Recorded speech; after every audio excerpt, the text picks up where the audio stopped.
Strat for cash to supersize your business. Sharon Horne-Ellstrom here. And our financial idiom for today, our final financial idiom to round out the month of May, is strapped for cash. Now, this is one of those idioms that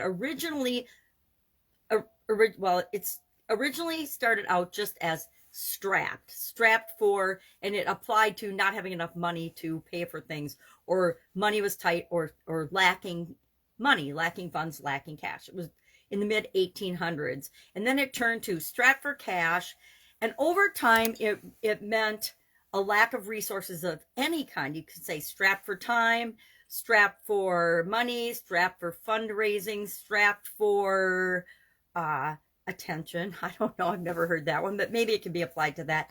But it could be applied to anything that was missing. Nowadays, it could be a lot of things, which we'll talk about in a minute.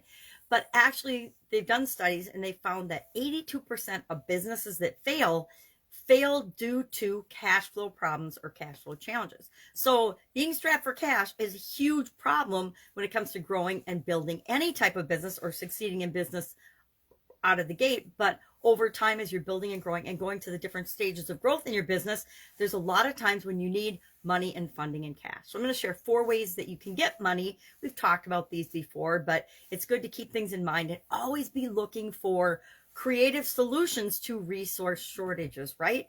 Nowadays, and due to the COVID pandemic, a lot of the business owners that I know and work with, and a lot of my business friends, especially in certain industries like the restaurant industry, have found they've had to change their formulations. They've had to change their recipes because they can't get enough of the raw materials that they're used to using. I found this in the Italian food business. My primary cheese supplier, and we made handmade Italian food, had a mold problem in one of their manufacturing facilities, and we had to scramble to find a mold-free and non-molding cheese for our products and services, because we didn't add preservatives to our products, and we couldn't have anything that had any type of a food contaminant or mold issue in it, or would have spread to all of our products and services.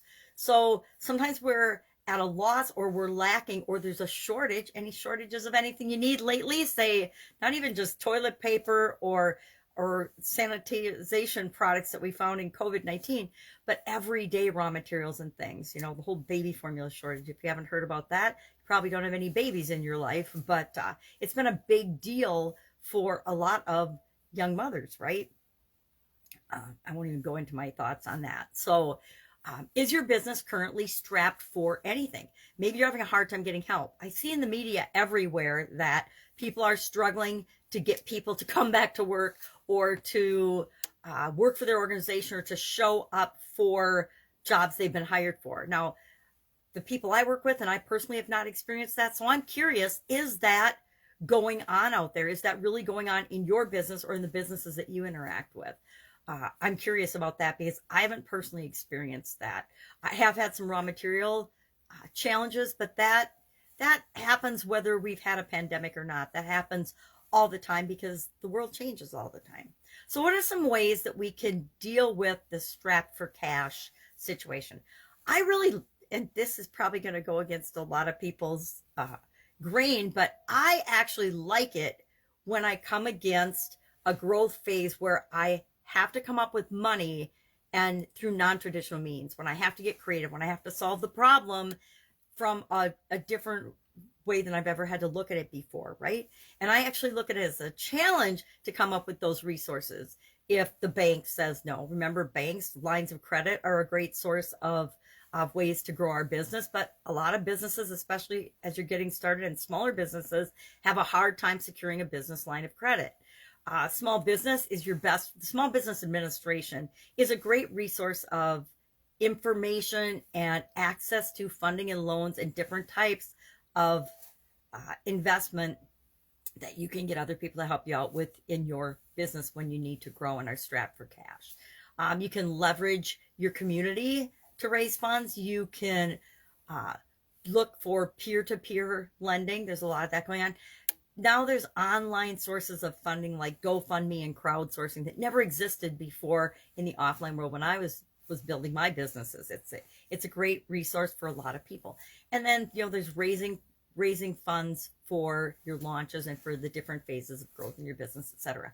A lot of times, one of my favorite ways and the ways I like to bring money into my business for growth phases is by sharing equity strategically with people that have the resources and the means and the skills and the abilities to help us go to that next level in our business. But a lot of people are scared of giving away any of their business, yet they'll be one of that 82% that fail because they want to maintain control of their business more than they want their business to succeed and grow. In my experience, that's what I've seen. So love to know, is your business currently experiencing being strapped for anything? Strapped for time, strapped for money, strapped for human resources, strapped for any type of raw material or something that you need in order to grow? Hit me up and share that in the comments below, because I really want to know what's actually going on out there, not what the media is necessarily saying is going on out there, because we know not exactly a trusted source of information these days. All right, if I can help you in any way, awesome. If there's a specific relationship related idiom you want me to cover in the month of June, let me know that as well. Otherwise, I will just do a brainstormed list and randomly pick one every day and we'll just talk about it.